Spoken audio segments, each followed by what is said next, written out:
Hello বন্ধুরা, তো আজকে আমি অনেক খুশি যে আজকে আমার ইউটিউব চ্যানেলে 1000 সাবস্ক্রাইবার কমপ্লিট হয়ে গেল। তো সেলিব্রেশন করার জন্য আমরা বন্ধুরা মিলে মার্কেটে যাচ্ছি কেক আনার জন্য। এই যে কেকের দোকানে আমরা আসলাম কেক নেওয়ার জন্য। দেখতে পাচ্ছেন এখানে কেকটার উপর আমার চ্যানেলের নাম লেখা হচ্ছে। তো ফাইনালি আমাদের কেক রেডি হয়ে গেছে আর এখানে একটু প্যাকেজিং করতেছি। তো এখানকার বিল পে করার পর আমরা এখন যাবো অন্য কিছু নেওয়ার জন্য। এই যে ওয়ানকেটা দেখতে পাচ্ছেন, এইরকম একটা ওয়ানকে কেনার জন্য আমরা যাচ্ছি অন্য দোকানে। প্রথমে একটা দোকান গেলাম, সেখানে কিন্তু পেলাম না। তারপর আর একটা দোকানে গেলাম, সেখানে দেখছি একটা সুন্দরী মেয়ে বসে আছে।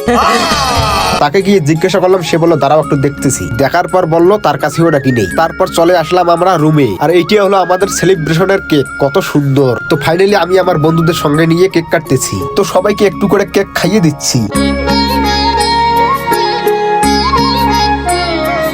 তো লাস্টে আমি একটাই কথা বলবো, আজকে আমি অনেক খুশি, কারণ তোমাদের ভালোবাসা ও সাপোর্টে আজকে আমার ইউটিউব চ্যানেলে 1000 সাবস্ক্রাইবার কমপ্লিট হয়ে গেল। আমি জানি এবার অনেকেই বলবে, ভাই অত খুশি হওয়ার কি আছে, শুধু 1000 সাবস্ক্রাইবই হয়েছে, মানুষের তো মিলিয়ন মিলিয়ন সাবস্ক্রাইবার আছে। তো বন্ধু, তোমাদেরকে বলতেছি, একটা ইউটিউব চ্যানেলে প্রথমে 1000 সাবস্ক্রাইবার কমপ্লিট করতে গেলে কত কষ্ট করতে হয়। হ্যাঁ আমি মানছি, আমি এখনো কিছুই করতে পারিনি, তবে তোমাদের ভালোবাসা ও সাপোর্টে যেটাই করেছি সেটাই আমার কাছে অনেক। তার জন্য তোমাদেরকে অনেক অনেক ধন্যবাদ। আরো আমাকে ভালোবাসা দাও ও সাপোর্ট করো, আমাদেরকে আরো অনেক দূরে এগিয়ে যেতে হবে।